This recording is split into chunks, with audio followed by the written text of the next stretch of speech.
hnusných věcí, které chutnají báječně. Vyzkoušej chutrý oční mas nebo sladký lebeční hlt.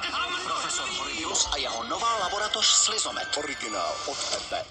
Profesor Horribius! Tohle je moje laboratoř na výrobu strašidelného jídla. Třeba šumivý mozek. Dobrý! Výrobci červy, příšery, pavouky. Náplně si můžeš dokoupit a vyrábět další a další potvory. Netvoří kůže! Vypadá odporně, chutná výtečně.